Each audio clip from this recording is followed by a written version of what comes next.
प्रिय विद्यार्थियों, वंदे मातरम। एक प्रेरक मुलाकात में आज हम आपकी मुलाकात करवाने जा रहे हैं राजस्थान प्रशासनिक भर्ती परीक्षा 2018 में 57वीं रैंक पर चयनित ललिता नानकानी से। ललिता, आपको बहुत बहुत बधाई। बहुत बहुत धन्यवाद सर। अच्छा ललिता, आपने अपनी 10वीं 12वीं ग्रेजुएशन कहाँ से की? जी सर, मैंने अपनी 10वीं class Doon senior secondary school Hanumangarh से 83.50% से उत्तीर्ण की। उसके बाद मैंने 12th सेम स्कूल से PCM में 89.69% से क्लियर की। कॉलेज मैंने संस्कार कन्या महाविद्यालय से ग्रेजुएशन की और वर्तमान में मैं प्रयोगशाला सहायक पद पर कार्यरत हूँ। बहुत बढ़िया ललिता। और अब सुनते हैं आपके माता पिता की खुशी को, जिसमें उन्होंने इजहार किया है कि उनकी बेटी की सफलता से वे बेहद प्रसन्न हैं। मैं सबसे पहले भाटिया आश्रम का तहे दिल से शुक्रगुजार हूँ, जो मेरी बेटी ललिता को जो तैयारी करवा के RS में चयनित हुई है। और मेरी बेटी ललिता शुरू से ही पढ़ाई में होशियार थी और कहती थी मैं उसका एक ही सपना था कि मैं RS बनूंगी। और मेरी आर्थिक स्थिति डाउन होने के कारण फिर भी मैंने मेरी बच्ची का हौसला नहीं छोड़ा और मैंने कहा बेटा पढ़ना तुझे ही है और आप इतनी तैयारी करनी है। तो उन्होंने कहा पापा भाटिया आश्रम जो है वो अच्छी तैयारी करवाते हैं और मैं वहाँ जाना चाहती हूँ। तो मैंने कहा बेटा ठीक है। तो आज जो भी परिणाम आया तो मुझे बड़ी खुशी हुई और मेरी बेटी ललिता पर मुझे नाज है, जो मेरे परिवार का और आश्रम का जो मतलब नाम रोशन किया है, उसके लिए मैं मेरी बेटी का और भाटिया आश्रम का तहे दिल से शुक्रगुजार हूँ। मेरी बेटी में बहुत नाज है जो आज इस मुकाम पे पहुंची है। हमारे पिताजी ने हमें नहीं पढ़ाया, हमने अपनी बेटी को खूब पढ़ाया और सबसे आपसे आग्रह करते कि आप अपनी बच्चियों को खूब पढ़ाएं। मुझे मेरी भांजी ललिता नानकानी पे बहुत नाज है, जिन्होंने की इस मुकाम पे पहुंची है। और दूसरा नंबर भाटिया आश्रम की मेहनत, उनकी लगन, उनकी प्रेरणा से आज वो इस मुकाम पहुंची है। मैं लोगों को ये संदेश देना चाहता हूँ कि वो भी अपने बच्चों को इसी तरह आगे पढ़ाए और खास तौर पर लड़कियों के लिए, तो लड़कियों को लोग आजकल बहुत कम घर से बाहर निकले, उनको आज़ादी दे के उनको पढ़ाने की ये प्रेरणा देना चाहता हूँ। धन्यवाद। ललिता, आपके माता पिता और मामा जी ने ये कहा कि वे बहुत प्रसन्न हैं और साथ में उन्होंने यह भी संदेश संपूर्ण प्रदेश को दिया कि बेटियों को पढ़ाएं ताकि बेटियां अपने सपनों को साकार कर सकें, अपने माता पिता के सपनों को साकार कर सकें। अब देखते हैं आपके परिवार के ये चित्र, जिसमें आपकी बहन और भाई आपको फूल माला पहना रहे हैं। निस्संदेह आपकी उपलब्धि ही इतनी बड़ी है और इस चित्र में पूरा समाज आपका सम्मान कर रहा है। और ये वो प्रमाण पत्र जो समाज के द्वारा अपनी खुशी को प्रदर्शित करते हुए अपनी बेटी को प्रदान किया गया है। निस्संदेह आपकी उपलब्धि बहुत बड़ी है, इसलिए ये स्वाभाविक भी है। अच्छा ललिता, जो भी बच्चा प्रशासनिक परीक्षा में सफल होता है तो उसका कोई ना कोई प्रेरणा स्रोत होता है। एक ऐसा अधिकारी उसके लिए प्रेरक व्यक्तित्व बनता है जो उसे आगे बढ़ने के लिए प्रेरित करता है। तो आपको ये प्रेरणा किस व्यक्तित्व से, किस प्रशासनिक अधिकारी से मिली और कैसे आप उनके संपर्क में आई? जी सर, मेरे प्रेरणा स्रोत डॉक्टर जितेंद्र कुमार सोनी वर्तमान जिला कलेक्टर नागौर रहे हैं। 2010 से भी पहले पापा ने रोजगार के कारण रावतसर प्लान किया था, हम सब भी उनके साथ शिफ्ट हुए। तो वहां पर हम रेंट में सोनी जी के सर के मकान में ही रहते थे। तब सर जब भी आते थे घर पर पढ़ाने, तो जब भी घर पर आते थे, क्योंकि उस टाइम सर लेक्चरर थे, तो जब भी आते तो मम्मी को बोलते कि अपनी बेटियों को पढ़ाओ। तो कहीं ना कहीं सर ने एक मतलब छाप अपनी मेरे मन में छोड़ ही दी थी। उसके बाद जब सर का सिलेक्शन हुआ आरएएस में, उसके बाद आईएएस में, और उसके बाद जब मैंने उनके कार्य को देखा तो और समाज में उनके बदलते नजरिए को देखा तो मैंने भी डिसाइड किया कि मुझे भी इसी फील्ड में जाना है।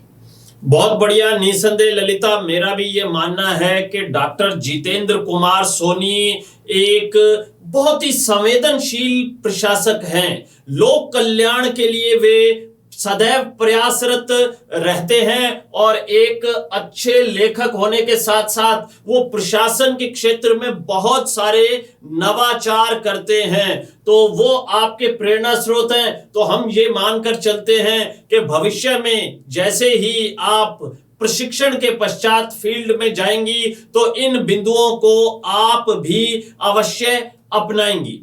अच्छा, अब ललिता सुनते हैं कि आपकी मित्र प्राध्यापक शीला सोनी आपके बारे में क्या कह रही हैं।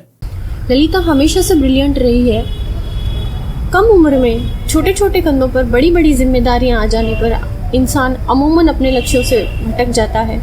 वो सिर्फ जिम्मेदारियां पूरी करते हुए अपनी ज़िंदगी निकाल देता है। लेकिन इस बच्ची ने अपनी परिस्थितियों को कभी भी अपने लक्ष्यों के आगे आने नहीं दिया और आरएएस भर्ती परीक्षा 2018 में प्रथम प्रयास में 57वीं रैंक हासिल करके ये साबित कर दिया कि असली प्रशासनिक अधिकारी कभी भी किसी भी परिस्थिति के आगे नतमस्तक नहीं होते।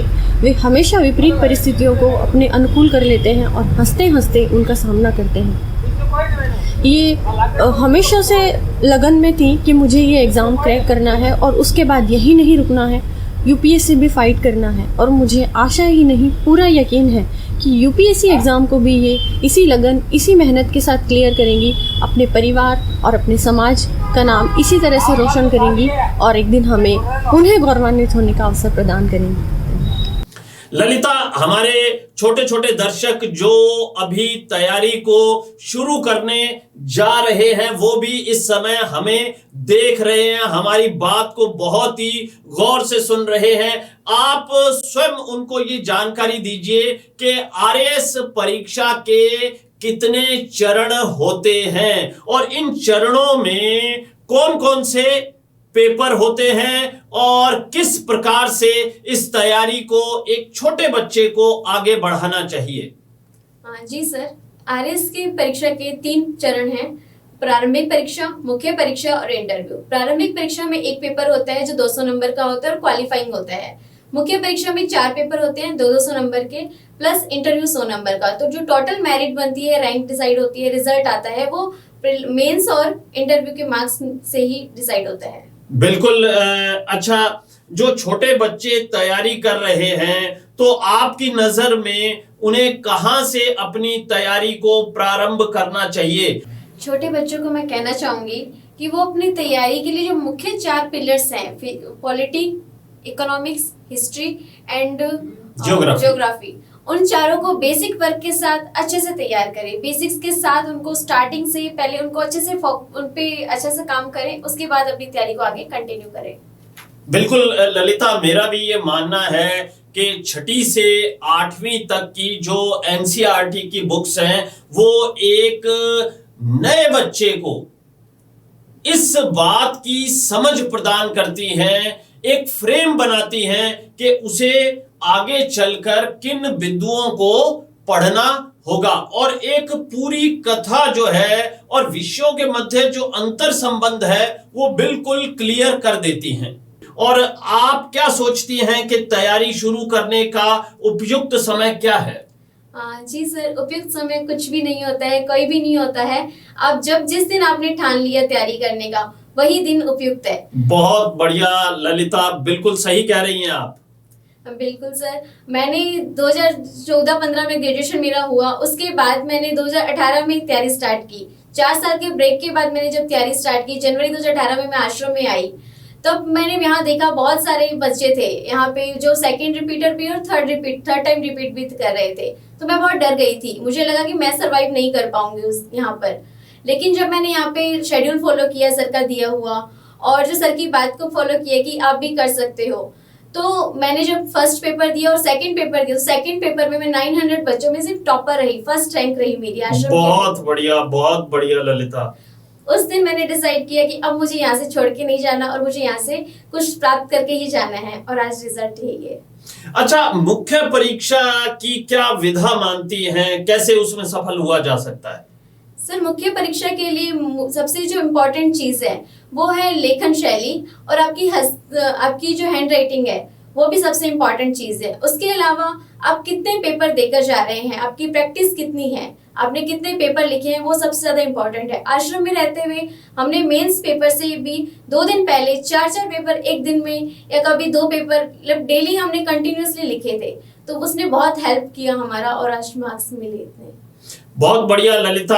अब हमारे जो विद्यार्थी हैं वो देखना चाहेंगे आपकी अंक तालिका, और आप खुद ही अपने श्रीमुख से अपने अंक हमारे विद्यार्थियों को बता दीजिए। जी सर, मेरे जनरल स्टडीज फर्स्ट पेपर में 90.75 नंबर है, सेकंड पेपर में 116 नंबर, थर्ड पेपर में 93.50, चौथे पेपर में 115.25, साक्षात्कार में मेरे को 63 मार्क्स मिले। इसके बाद मेरा कुल टोटल 478.50 नंबर है। बहुत बढ़िया ललिता, बेहद शानदार अंक आपको प्राप्त हुए हैं। अच्छा ललिता, आप हमारे विद्यार्थियों को क्या संदेश देना चाहेंगी? हाँ जी सर, मैं सबसे पहले ये कहना चाहूंगी कि सफलता का कोई भी शॉर्टकट नहीं है। कड़ी मेहनत, ईश्वर में विश्वास और आत्मविश्वास, यही सबसे इम्पोर्टेंट चीज़ें हैं जिससे आप अपनी तैयारी को अच्छे मुकाम पर हासिल कर सकते हैं। और साथ में आप अपनी तैयारी के प्रति ईमानदार रहिए। अगर आप ग्रुप्स भी रख रहे हैं, फ्रेंड्स रखिए, लिमिटेड फ्रेंड्स रखिए, और वही फ्रेंड रखिए जिससे आप जो आपको हेल्प कर रहे हैं अपनी तैयारी में, डिस्ट्रैक्शन से बचिए। बहुत बहुत धन्यवाद ललिता। ढेर सारी शुभकामनाएं, बधाइयां और आशीर्वाद। धन्यवाद सर। जय हिंद, जय भारत, जय राजस्थान।